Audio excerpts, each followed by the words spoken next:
Hola a todos, un agradecimiento a todos aquellos que nos han seguido y han compartido nuestro pequeño espacio y trabajo virtual. Damos la bienvenida a nuestros nuevos escuchas, a este su espacio llamado Voces del Inconsciente. Tal como siempre es un gusto saludarlos y ya estamos ansiosos de comenzar esto, ¿no? Nuestro cuarto capítulo. Pero queremos presentarnos para nuestros nuevos escuchas.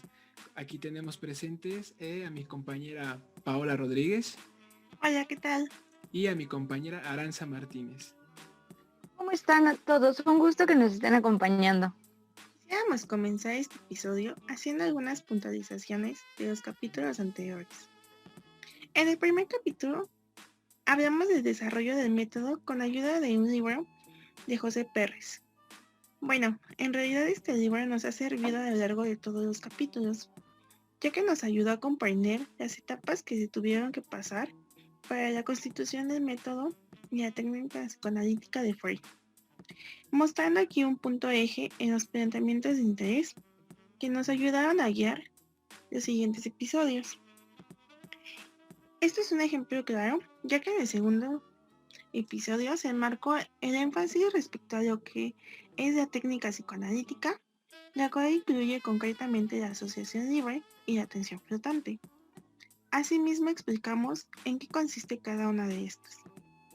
Mientras para el tercer capítulo se puntualizó la diferencia entre la técnica y el método. Sin embargo, creemos que en este último episodio se dejaron algunas cuestiones sueltas y dudas que vamos a empezar a retomar ahora mismo. Sí, por supuesto. Ahí tuve la oportunidad de observar estos puntos y bueno, vamos a aclararlos, ¿no? Y sobre todo a plantearlos a forma de pregunta. ¿Por qué el psicoanálisis es un método y no una metodología, ¿no? Entonces, vamos a dar la respuesta lo más contundente y clara que se pueda, ¿vale? Psicoanálisis propiamente dicho lo tenemos que entender como un método de tratamiento y también un método de investigación que sustentan todo un corpus teórico psicoanalítico y que también a su vez soporta otro corpus teórico psicológico, ¿no? Vemos cómo estos dos métodos van muy emparentados, ¿no? Tanto de tratamiento como de investigación. Bien, entonces dando así este paralelismo, ¿no? Entre esos dos métodos que forman de hecho todo un camino sistematizado para alcanzar lo que sería pues una meta en específico, ¿no? Y como ya habíamos mencionado en el capítulo anterior, pues la metodología guía y estudia cómo se lleva a cabo este camino, método psicoanalítico, ¿no? Aquí, del que ya hemos descrito su desarrollo, ¿no? Una de las dudas que surgieron en el capítulo pasado fue ¿por qué existe solo una técnica? Y la respuesta a esto es que pues fue el resultado de un largo y experimental proceso de desarrollo de este paradigma. El psicoanálisis entendido como el arte de la interpretación del discurso del sujeto inconsciente, el cual es objeto de estudio, pone en énfasis en los significantes que afloran y las formaciones del inconsciente. El método que sustenta esta investigación en la actualidad cuenta solo con una técnica, un carácter práctico para recorrer el camino, es el método, que conduce a encontrar y hacer consciente contenido que estaba en el inconsciente. Y esta es la asociación libre, es el resultado fundamental de la formación de un psicoanalista. Esto es curioso y de aquí podemos sacar un poco hacia dónde nos vamos a dirigir en este capítulo, tratando un poco de esta evolución de los métodos y el uso de la técnica dentro del nuevo psicoanálisis, si podríamos llamarlo de esa manera. En algún momento se consideró que el psicoanálisis solamente era una práctica para la clínica. Eso en la práctica, valga la redundancia, porque desde un inicio en los textos sociales de Freud se empezó a vislumbrar un poco de que el psicoanálisis no tiene sentido si no es en lo social, ya que el sujeto no tiene sentido si no es en lo social.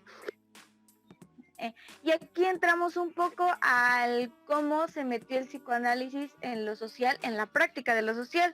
Podríamos recorrernos un poco en el tiempo hasta la década de los 60, en donde había tantos movimientos sociales y el psicoanálisis apareció ahí para inclinarse hacia ellos y dar un poco de alivio a estos como llamados movimientos. Y de aquí vienen como varios pensadores que empezaron a cimentar las bases de una teoría social psicoanalítica, por decirlo de alguna manera. Un ejemplo que se me viene a la mente en estos momentos es Pichon Rivière con los grupos operativos y la experiencia Rosario del 58, o Luro estando en clases y viendo como las deficiencias que tienen estos eh, campos que estaban hasta ese momento desprotegidos de el psicoanálisis, en donde aún dentro de estos se podrían llamar grupos, existe la subjetividad y existe el inconsciente y funciona de una manera similar. Si bien es cierto que la sociedad produce malestar, pero este también es un referente que permite liberar al sujeto del caos y del vacío. Esto que menciona Aranza de la implicación del psicoanálisis en la sociedad lleva a la transformación de la clínica más allá del diván, más allá de un consultorio. Y habría que pensar cómo estos cambios sociales y estas demandas de los sujetos han ido permeando algunas nuevas modalidades que han. Pero hablaremos de esto un poco más adelante. Bien, ahora me gustaría atender aquí un escrito de Juan Manuel Martínez, el cual aborda la problemática, ¿no?, de si puede existir un psicoanálisis a distancia, por ejemplo, vía un dispositivo electrónico como lo que sería el celular o la tablet, una laptop, etcétera, ¿no? Tenemos esta cuestión de si sería posible o no. Y aquí a lo que se dedica el escritor Juan Manuel Martínez es a indagar entre las grandes figuras del psicoanálisis y ver qué piezas de su teorización sirven como argumentos en pro y en contra, ¿no? Y curiosa la investigación porque encuentra bastantes argumentos en contra, ¿no?, que nos dicen por qué no se podría, ¿no? Pero al final vamos a investigar un poco más, no solo nos vamos a quedar con lo que nos menciona aquí este autor, con esta única fuente, al final vamos a contrastar y vamos a crear una opinión propia aquí en Voces del Inconsciente, ¿no? Entonces, tenemos como principal que vivimos en una época donde la tecnología está avanzando de manera enorme, exorbitante, está también perfilando de una manera u otra la subjetividad del hombre, ¿no? En esta época se está viendo bastante influenciado, ¿no?, por lo que hay en la tecnología y a lo que se puede arribar con la tecnología, ¿no? Nos menciona aquí el autor que entonces el psicoanálisis está en contra de todo esto, ¿no? Y por ello no estaría dispuesto a atender o a hacer un proceso psicoanalítico vía una distancia, ¿no? También nos platica, ¿no?, de que hubo un congreso llevado en octubre del 2016, se situó en Buenos Aires, Argentina, y se llevó este congreso bajo el título de Hiperconectados, ¿no? Aquí lo que se estaba analizando pues eran justamente los lazos virtuales que existen, ¿no? Y aquí enfatizaban bastante, ¿no?, en el problema y explicaban, ¿no?, a manera muy breve, yo para que lo pueda explicar, que no se podría dar un psicoanálisis a distancia debido a que cuando uno está en esta plataforma, digamos Zoom, Meet, etcétera, uno lo que tiene ahí es un cuerpo virtual, bien, como tal no es un cuerpo real. La ausencia del cuerpo real aquí lo toman como un argumento fuerte para negar lo que sería el psicoanálisis vía distancia, ¿no? Pero ¿por qué es tan importante el cuerpo, no? Aquí retoman algo de Miller y me gustaría leer la cita. Dice que plantea que el analista debe poner su cuerpo en la sesión para representar la parte que no se puede simbolizar. Agrega que a pesar de que la tecnología nos permite estar en otros lugares sin el cuerpo, la verdad es que estar ahí sin el cuerpo no es estar ahí de verdad. Entonces, este es un argumento fuerte que hay que tomar en cuenta. Viene de Jack Alan Miller, ¿no? Y otras cuestiones también que nos plantean, ¿no? Bien interesantes sobre el sujeto en relación con el dispositivo, ¿no? Por ejemplo, analizando un poco lo que son las selfies, esta fotografía que tomamos como imagen nuestra, que le incorporamos a esa imagen virtual, ¿no? Ese cuerpo que se está fabricando ahí en lo virtual. Y nos dice, ¿no? Que como tal se pierde al hacer esto la consistencia del cuerpo real, ¿no? Entonces es lo mismo que decía hace un momento, ¿no? Ver justamente cómo estos dispositivos, cómo la tecnología está alterando también un poco la subjetividad, ¿no? Ahora ya el cuerpo virtual también tiene una relevancia, ¿no? Casi muy significativa, ¿no? Y para concluir, pues se nos dice que no es posible un psicoanálisis a distancia por la ausencia del cuerpo, ¿no? Que simboliza algo importante vía la transferencia, vía el dispositivo, y que por ello no se puede, pero tendríamos también que entender que toda teoría tiene su adaptación a las necesidades de su época, ¿no? Y yo creo que el psicoanálisis sí está operando vía la distancia con esos dispositivos, pero yo creo que de esto nos podrá hablar mejor mi compañera Ara. Sí, justo es bastante interesante cómo ponen en tela de juicio estos medios digitales para dar análisis. Incluso es un poco curioso la forma en la que lo han planteado, pensando en que se planteó en una época en donde al final de cuentas era opción o no. Era antes de la pandemia que estamos viviendo en estos momentos, antes de que iniciáramos en cuarentena, simplemente era una posibilidad. Se cuestionaba si el psicoanálisis a distancia era viable o no, y estaba esta dualidad en la que podías escoger si darlo a distancia o presencial y criticar las posturas. En estos momentos en los que nos encontramos, en donde, por ejemplo, en México todavía es muy complicado salir y encontrarte con personas y esas cosas, es como muy curioso que ahora se quedan sin opciones, los analistas se quedan sin opciones para el poder atender a sus pacientes. Hay algunos que sí deciden posponerlo, pero como lo decía, seguimos, al menos en México, en un punto de incertidumbre, no sabemos si vamos a volver en algún momento a la normalidad o no.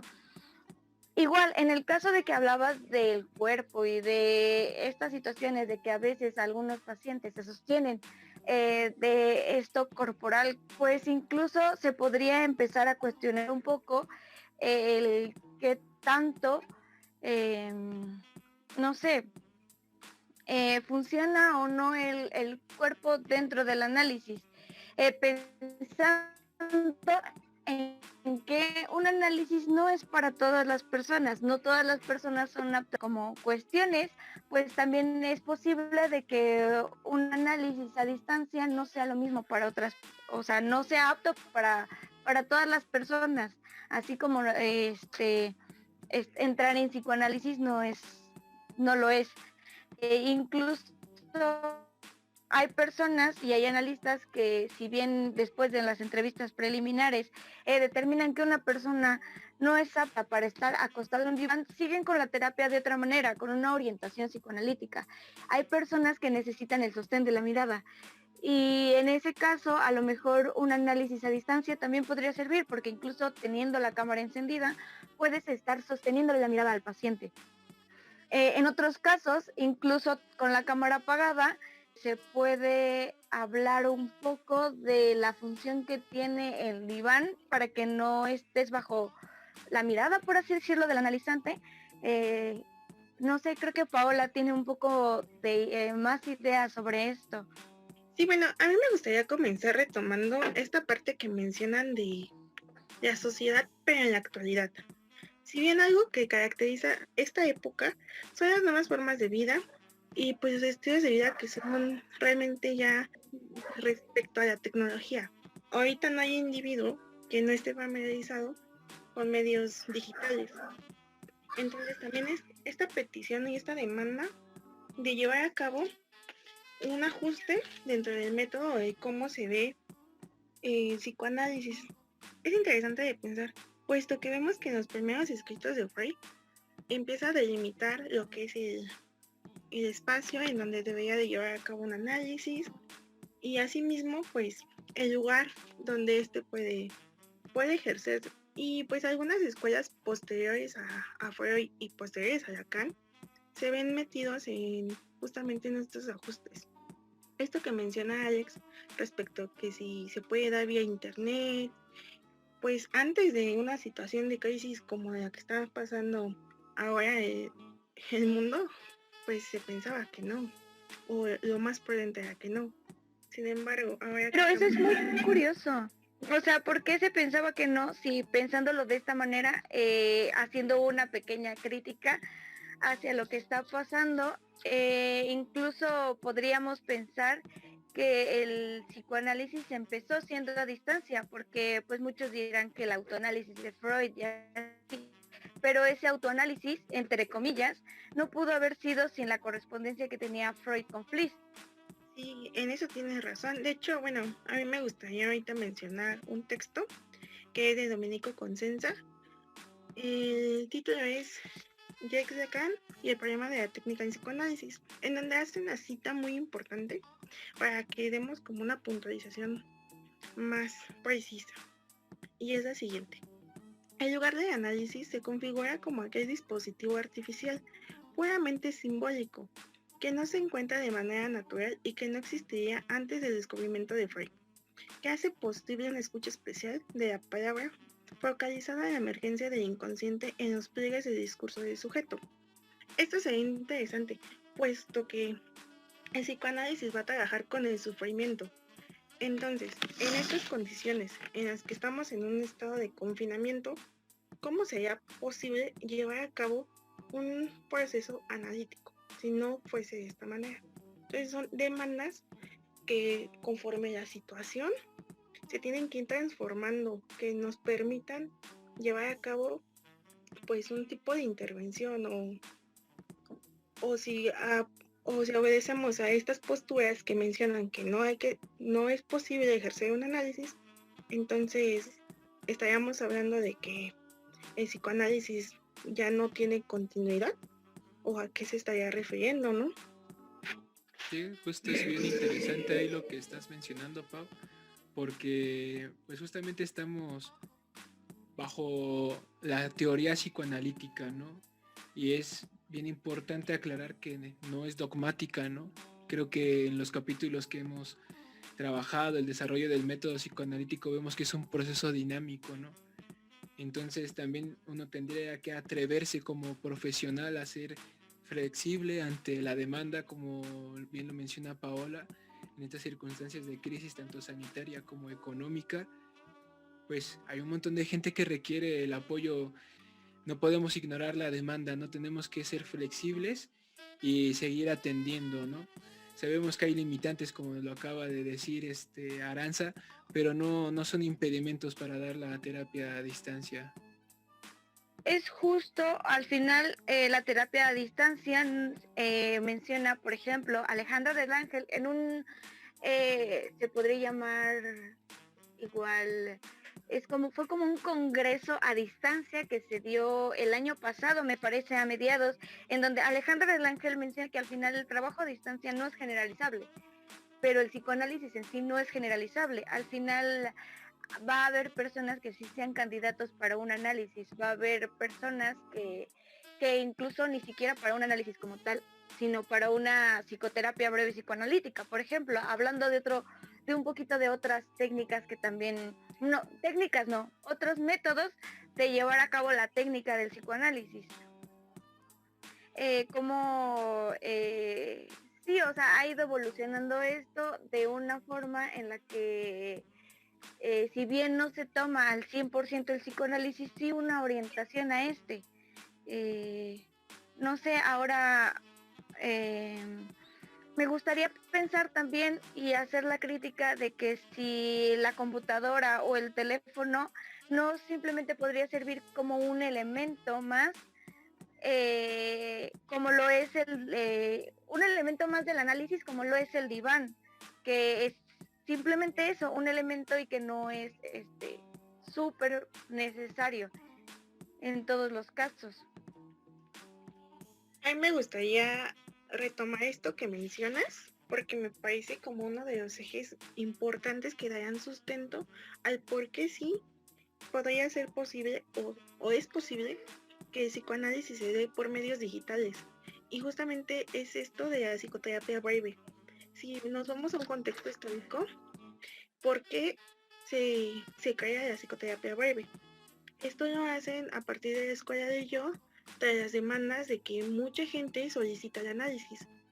Y puesto que, según los fundamentos de Freud, un análisis tendría que ser un procedimiento largo y demás, y era demasiada demanda, lo que hace la escuela es formular algo un poco más concreto, como un primer acercamiento que permite al sujeto acercarse a lo que es un proceso psicoanalítico. Entonces, esto también podría pensarse en lo que estás diciendo, Aranza. Realmente, cómo estos cambios se van adaptando, a lo mejor no para sustituir un psicoanálisis más tradicional, pero sí atendiendo a la demanda presente. Pero también eso pone en duda qué tanto vamos a atender la demanda.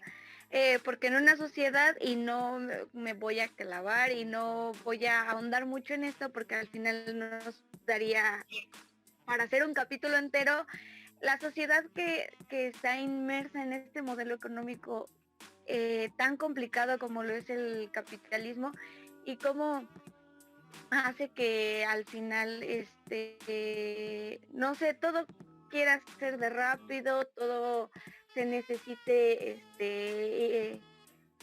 no sé cómo explicarlo, o sea, todo lo quieren de rápido, todo lo quieren incluso nada más quitar los síntomas y ese tipo de cosas, La cómo inmediatez o sería, ¿no? hasta dónde, exacto, la inmediatez, hasta dónde vamos a cumplir la demanda y hasta dónde vamos a dejar que se siga como perdiendo la esencia de las cosas, con la prostitución de los términos o la prostitución incluso de las disciplinas, como se ha estado dando últimamente con la psicología. Bueno, Aranza, justo de esto es lo que varios autores en psicoanálisis de manera contemporánea han estado trabajando. ¿Qué influencia tiene el discurso amo y el discurso capitalista, ¿no? Porque estamos de acuerdo de que a partir de la modernidad, de la época moderna, se instaura un discurso en el que todo tiene que ser rápido, ¿no? Desde ahí viene, de que todo tiene que ser útil, y si no es así, entonces se rechaza. Pero ¿qué pasa aquí, no? Si hablamos de que psicoanálisis es eso que queda excluido y trabaja justo con lo que la ciencia no quiere, es decir, el sujeto de psicoanálisis es el sujeto de la ciencia. Lo que busca pues sería, a partir del sufrimiento y el malestar producido por la sociedad, por el capitalismo, pues ir dando una nueva dirección al sufrimiento. Y es la misma cuestión que planteaba hace unos minutos, que a lo mejor no podemos responder como tal a esta demanda capitalista, pero sí a la demanda del sujeto, para poner al sujeto en una posición de deseo y no de objeto.